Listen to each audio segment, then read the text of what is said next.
नमो हरिहन्ताणं नमो सिद्धाणं नमो आयर्याणं नमो वज्रायाणं नमो लोये सवसाहुणं नमः श्रीवर्धमानाय निर्धूतकलिलात्मने सालोकानां त्रिलोकानां यद्विद्यादर्पणायते। यह रत्नकरण श्रावकाचार्य जी ग्रंथ है, आचार्य समंतभद्र द्वारा विरचित। आज हम इसमें चर्चा करेंगे श्लोक नंबर 32, पेज नंबर 69 69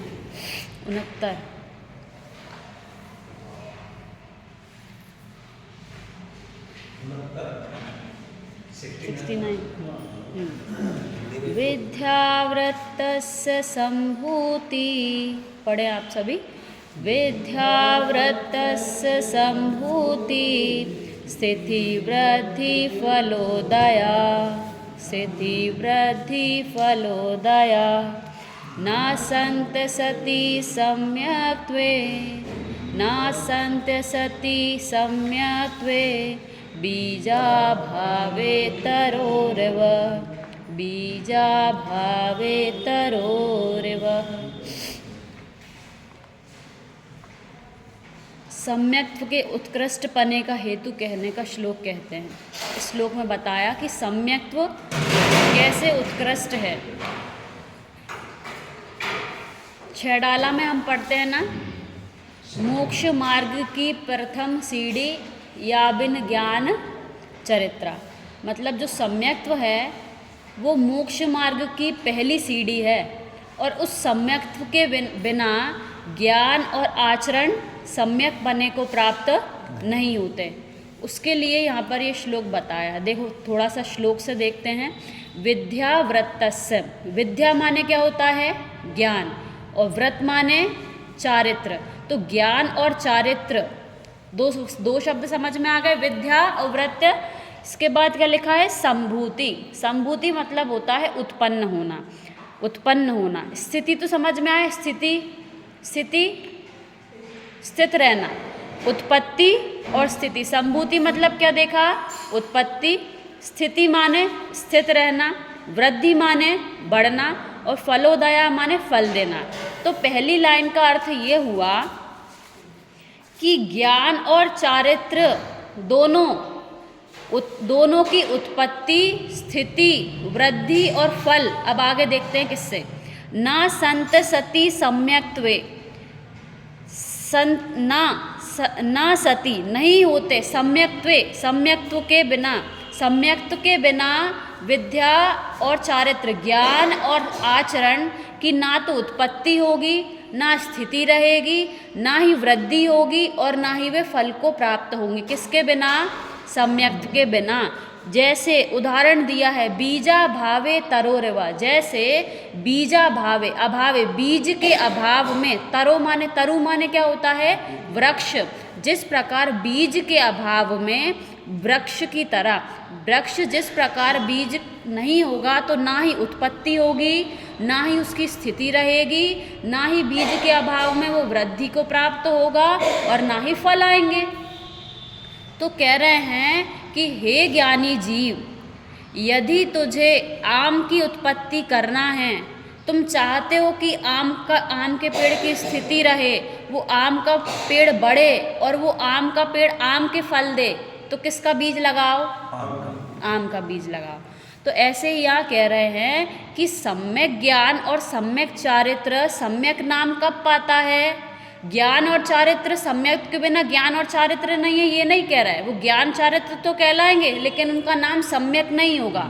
वो सम्यक ज्ञान चारित्र नहीं है, और सम्यक ज्ञान चारित्र के बिना मोक्ष मार्ग की प्रथम सीढ़ी नहीं होगी। मतलब हम भ्रम में हैं कि हम मोक्ष मार्ग में लगे हैं।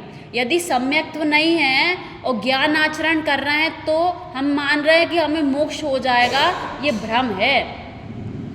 हम इसमें संतुष्ट ना हो जाएं कि हम जिनवाणी पढ़ते हैं, रोज़ स्वाध्याय करते हैं, तप आदि भी करते हैं, मतलब उपवास आदि भी करते हैं, तो हम इसमें संतुष्ट ना हो जाए उसके लिए ये श्लोक है। क्या कह रहे हैं कि यदि आपको ज्ञान और चारित्र है और सम्यक्त्व नहीं है, सच्चा श्रद्धा नहीं है, किसके प्रति? देवशास गुरु के प्रति भी और अपने आत्मा के प्रति भी, दोनों के प्रति यदि श्रद्धा नहीं है तो आपका ज्ञान और आचरण कैसा नहीं है? सम्यक नहीं है, मोक्ष मार्ग में नहीं ले जाएगा। कितना भी उत्कृष्ट ड्राइवर हो, कितनी अच्छी गाड़ी हो, कितना अच्छा सामान आप ले जा रहे हो, कितनी खुशी से जा रहे हो, लेकिन रास्ता गलत है तो ये सारी चीज़ें कैसी हैं? कुछ काम की नहीं है। ऐसे ही हम कितना ही अच्छा ज्ञान कर लें, क्षोपशम ज्ञान कर लें, कितने अच्छे से तप कर लें, कुछ भी कर लें, लेकिन यदि सम्यक तो नहीं है तो मोक्ष मार्ग मानना विपरीतपना है। देखो आगे क्या लिखा है। जैसे बीज के अभाव में वृक्ष की उत्पत्ति, स्थिति, वृद्धि और फलोदय नहीं होता, उसी प्रकार ज्ञान और चारित्र की उत्पत्ति, स्थिति, वृद्धि और फलोदय सम्यक्त्व के अभाव में नहीं होता। ये चर्चा अपन ने करी। अब आगे देखो क्या लिखा है। यदि बीज ही नहीं हो तो वृक्ष कैसे उत्पन्न होगा? बीज नहीं होगा तो वृक्ष कैसे उत्पन्न होगा? और यदि वृक्ष ही नहीं पैदा हुआ तो स्थिति किसकी होगी? जब वृक्ष नहीं तो स्थिति की किसकी बात कर रहे हो? वृद्धि किसकी होगी? फल कहाँ लगेंगे? यदि सम्यक्त्व नहीं हो तो ज्ञान चारित्र भी नहीं होंगे। सम्यक्त्व के बिना ज्ञान कुज्ञान है और चारित्र कुचारित्र है। सम्यक्त्व के बिना जब ज्ञान चारित्र की उत्पत्ति ही नहीं होगी तो स्थिति कहाँ से होगी और ज्ञान चारित्र की वृद्धि कैसे होगी? तथा ज्ञान चारित्र का फल जो सर्वज्ञ परमात्म रूप होना है वह कैसे हो सकेगा? इसलिए सम्यक्त्व के बिना सच्चे श्रद्धान ज्ञान चारित्र कभी भी नहीं हो सकेंगे। यही कथन भगवान गुणधर आचार्य महाराज ने आत्मानुशासन में किया है। अभी आगे तो आत्मानुशासन का बताएंगे, पहले ऊपर की चर्चा करते हैं कि क्या लिखा है कि यदि हमें सर्वज्ञ बनना है, परमात्मा स्वरूप को प्राप्त करना है, वैसा फल चाहिए, वैसी स्थिति चाहिए, उस रूप हमें रहना है, तो कौन सा बीज लगाना पड़ेगा? सम्यक्त्व का बीज लगाना पड़ेगा। इसके बिना आपके किए हुए ज्ञान और चारित्र वे सब कैसे हैं? मिथ्या हैं, व्यर्थ हैं। देखो अभी यदि हम सम्यक्त्व नहीं कर पा रहे तो इसका मतलब ये नहीं है कि हम वो शास्त्र स्वाध्याय छोड़ दें या वो आचरण करना छोड़ दें। किसकी बात चल रही है? श्रद्धान जब होता है जीव को तो बाहर की परिस्थिति नहीं बदलती, मन स्थिति बदलती है मात्र। मन स्थिति कैसी कि इसका मैं कर्ता भोक्ता नहीं हूँ। ये जो चारित्र बाहर में बन रहा है ये कर्म के उदय से बन रहा है, मैंने नहीं किया, मैं मात्र इसको जानने वाला हूँ, ऐसा मात्र श्रद्धान सम्यक दृष्टि को होता है। हम क्या सोचते हैं कि सम्यक दर्शन हो जाएगा तो बाहर की विभूति कम हो जाएगी, त्याग आदि दिखने लगेगा।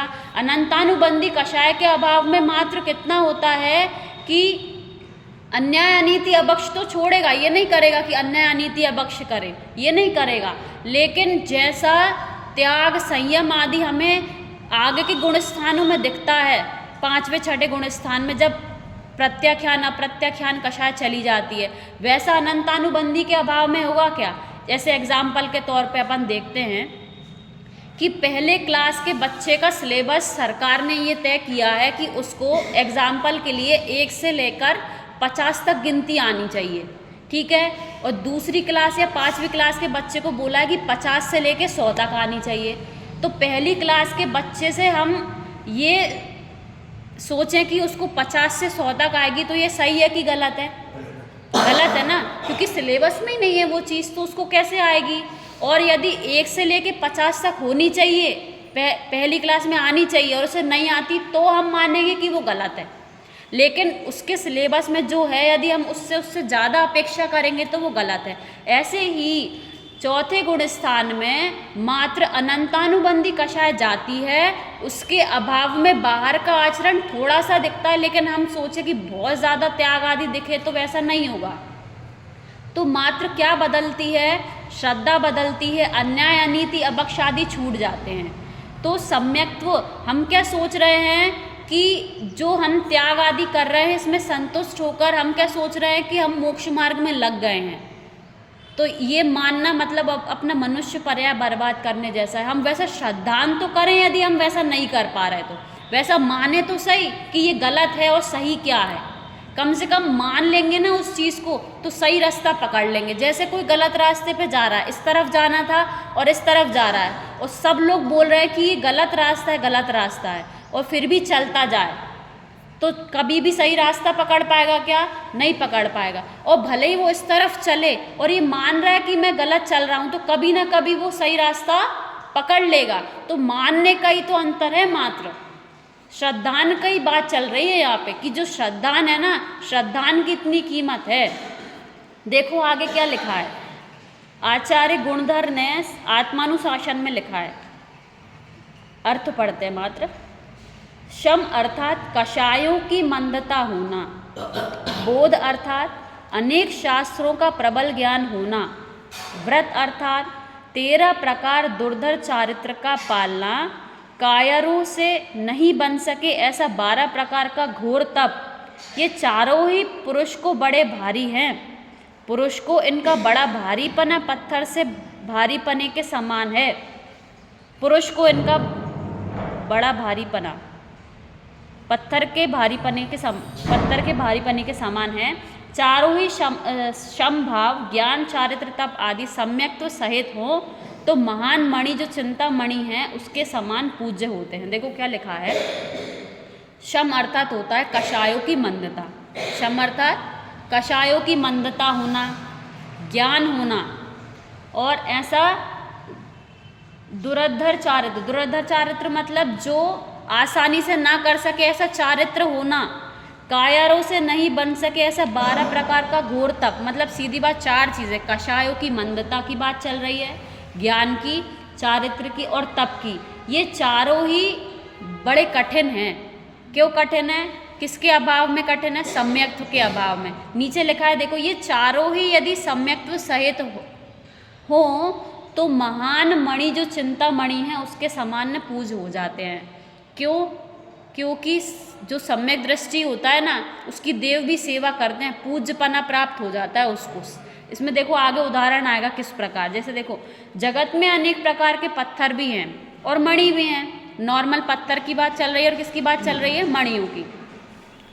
मणि भी पत्थर ही है, मणि भी एक प्रकार से पृथ्वी का एक ही देखे तो, और सामान्य रेतीला झाझड़ पत्थर भी पत्थर ही है, परंतु कांति चमक से उसमें बड़ा भेद है। किस में भेद पड़ गया? दोनों पत्थर हैं लेकिन मणि चमकती है और जो नॉर्मल पत्थर है वो नहीं चमकता। दोनों पत्थर होने पर भी पत्थर समान नहीं है। पत्थर तो दोनों हैं, जाति दोनों की पत्थर है लेकिन समान है क्या? नहीं है।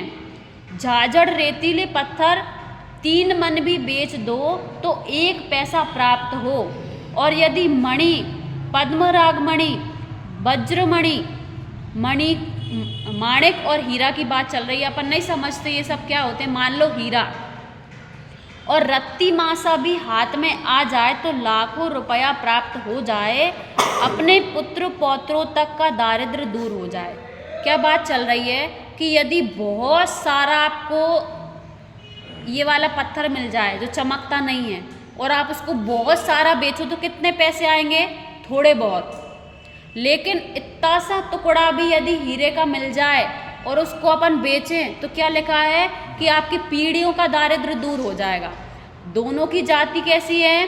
पत्थर की है, लेकिन किस में मात्र अंतर है? मूल्य में अंतर है, चमक में अंतर है। वैसे ही कह रहे हैं कि बहुत सारा तप यदि सम्यक दर्शन के अभाव में आप करोगे तो थोड़ा बहुत पुण्य का बंद होगा, और यदि सम्यक के साथ थोड़ा सा भी आप चारित्र करोगे तो बहुत बंद होगा।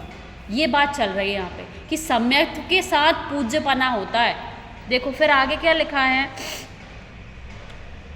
उसी प्रकार सम्यक्त्व सहित अल्प भी शम भाव। शम अपन ने क्या देखा था? कषायों की मंदता। कषायों की मंदता अल्प भी है, अल्प ज्ञान है, अल्प भी ज्ञान, अल्प भी चारित्र और अल्प भी तप।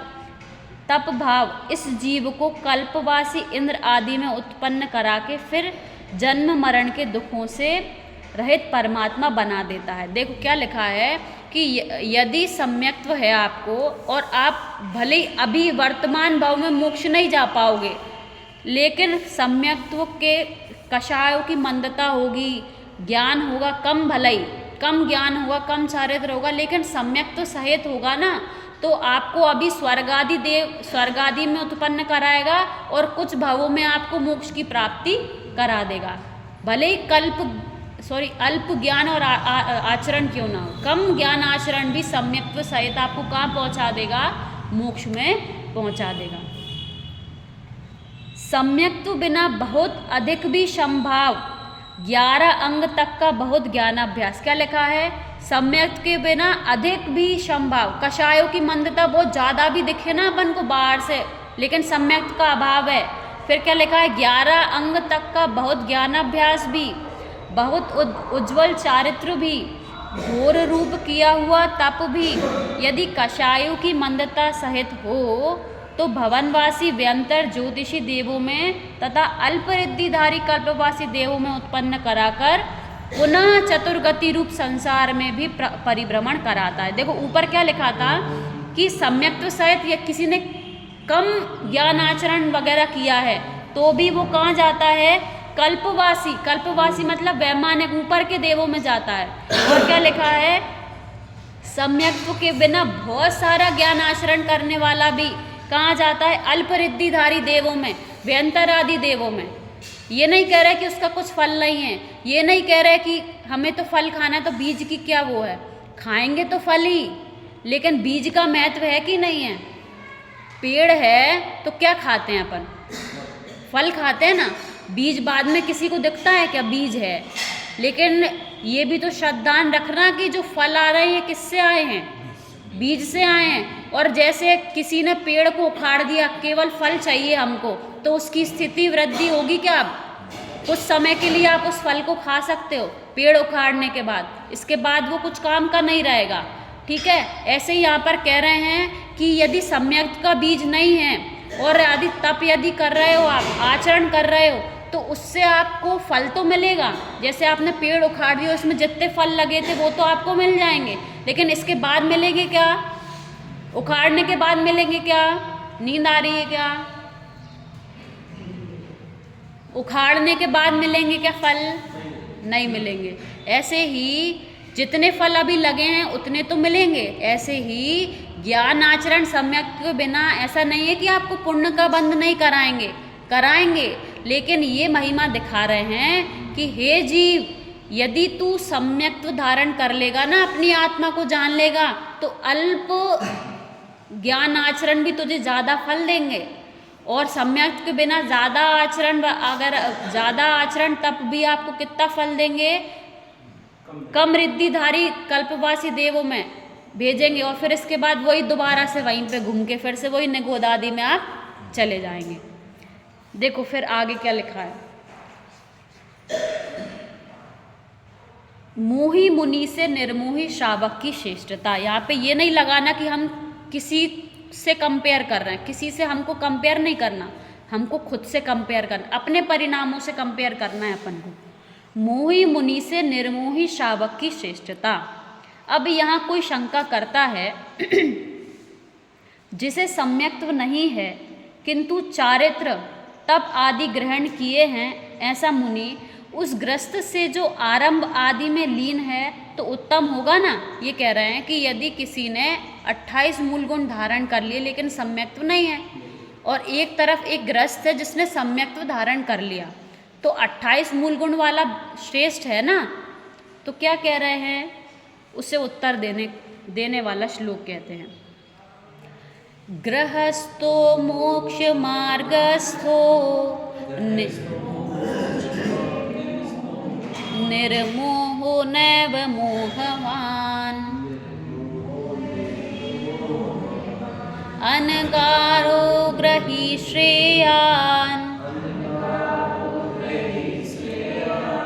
निर्मोही मोहिनो मुनयः। देखो कैसे लगाना इसका अर्थ, मोक्ष मार्गस्थो, स्थ माने स्थित, जो मोक्ष मार्ग में स्थित गृहस्थो निर्मोहो, ऐसा गृहस्थ जो मोक्ष मार्ग में स्थित है वो कैसा, निर्मोही, किसकी बात चल रही है, सम्यक्त्वी, मोह आदि जिसके चलेगा ऐसा सम्यक्त्वी गृहस्थ वो कैसा है, मोक्ष मार्ग में स्थित है।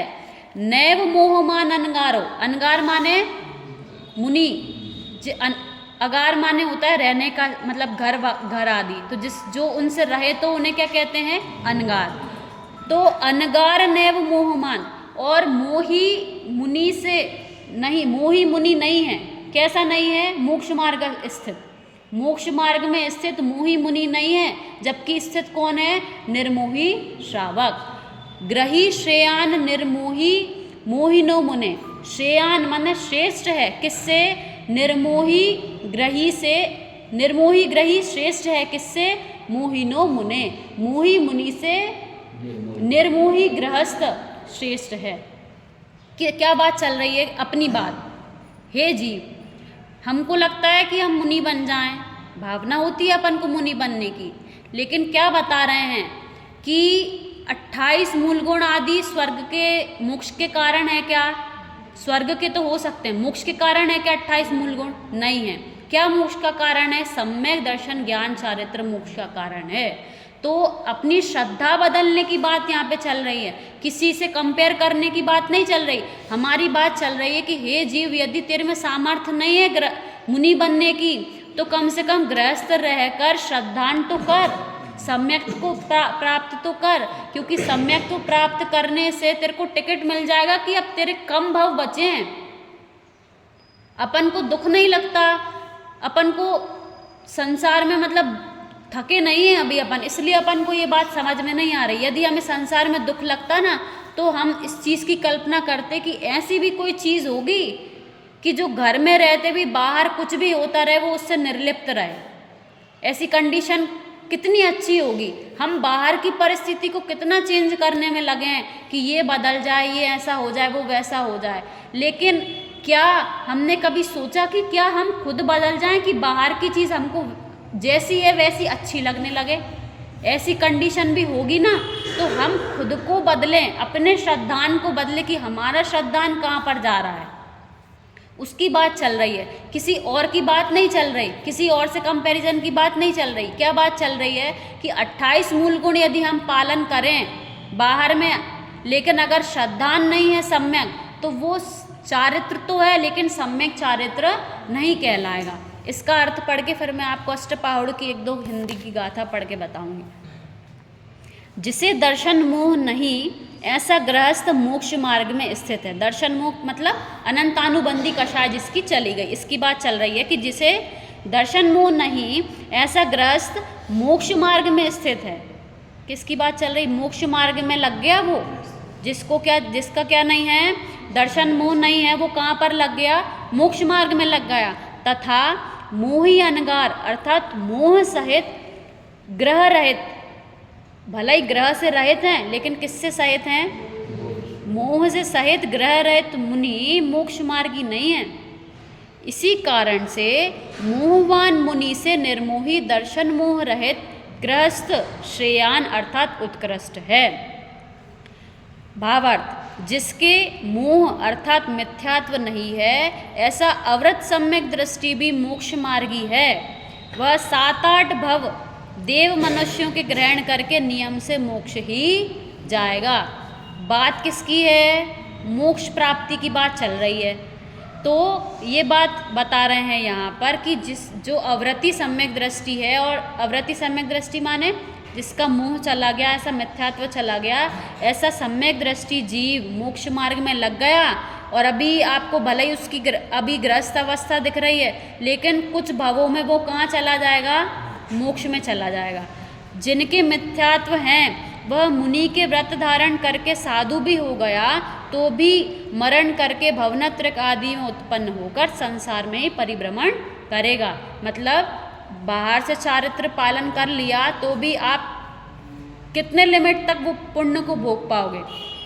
जैसे कोई दुकान पे कमाता है, ठीक है, और 10 महीने दुकान चला के उसने बंद कर दी, और एक चला रहा है कि हम चलाते रहेंगे भले ही थोड़ा थोड़ा पैसा आता रहे। तो जिसने 10 महीने चला के बंद कर दी तो उसको पैसे कितने मिले? केवल उतने ही जितने 10 महीने में आए। इसके बाद वो 10 महीने का ही भोग पाएगा ना, इसके बाद का पैसे कहाँ से आएंगे फिर? ऐसे ही यहाँ पे कह रहे हैं कि चारित्र आपने उसको ही धर्म मान लिया, मुनिपना 28 मूल गुण भले ही बाहर से आ गए, तो जो कुछ पुण्य बंद हुआ वो आप कब तक भोगोगे?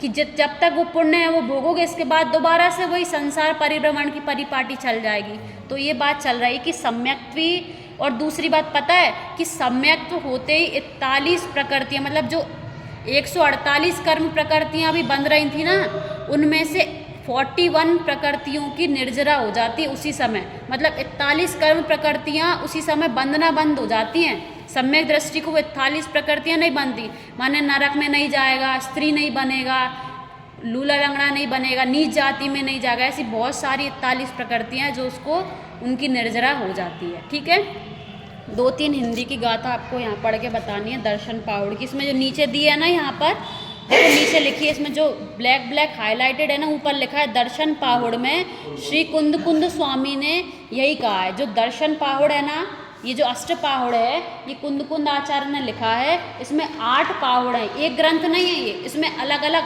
8 ग्रंथ हैं, इनको मिला के अष्ट पाहुड़ बना है। तो दर्शन पाहुड़ माने श्रद्धान, दर्शन माने क्या होता है? श्रद्धान। तो जिसमें केवल श्रद्धान का वर्णन है। यदि आपको पढ़ना है ना कि श्रद्धान क्या होता है, तो इसको पढ़ो। श्रद्धान के बारे में सारी चीज़ें आपको समझ में आएंगी क्या होता है। देखो कितनी अच्छी हिंदी अनुवाद दादा ने इसका किया है। द्रग भ्रष्ट हैं वे भ्रष्ट हैं, उनको कभी निर्वाण ना। क्या बोल रहे हैं? द्रग भ्रष्ट हैं वे भ्रष्ट हैं, उनको कभी निर्वाण ना हो। सिद्ध चारित भ्रष्ट पर द्रग भ्रष्ट को निर्वाण ना। क्या लिख रहे हैं? चारित्र से भ्रष्ट तो एक बार चल जाएगा, लेकिन दर्शन से भ्रष्ट को नहीं चलेगा, उसको कभी निर्वाण नहीं होगा। जो दर्शन से भ्रष्ट है, चारित्र से भ्रष्ट होगा तो कभी ना कभी आगे सुधर ही जाएगा, लेकिन क्योंकि उसको श्रद्धान है ना पक्का कि ये मोक्ष, ये बाहर की क्रिया जो दिख रही है ये सही नहीं है, ग्रस्त जो है ये, लेकिन उसको सम्यक हो गया तो उसको क्या लग रहा है कि ये जहाँ पर मैं हूँ ना, ये मेरा स्वभाव नहीं है, तो वो कम से कम आगे जाके लग जाएगा धर्म में। लेकिन जो बाहर की क्रिया में संतुष्ट हो गया वो कभी सुधर सकता है क्या? नहीं सुधरेगा। 2 और पढ़ना है बस। जो जानते हों शास्त्र सब, क्या बोल रहे हैं? जो जानते हों शास्त्र सब, पर भ्रष्ट हों सम्यक्त्व से, घूमे सदा संसार में आराधना से रहित वे। समझ में आ गया होगा कि शास्त्र कितने भी पढ़ लो, लेकिन अगर सम्यक्त्व से भ्रष्ट हो तो कहाँ पे घूमोगे? संसार में ही घूमोगे। अब 13वें नंबर का और बस। जो लाज गारव और भयवश पूजते द्रग भ्रष्ट को।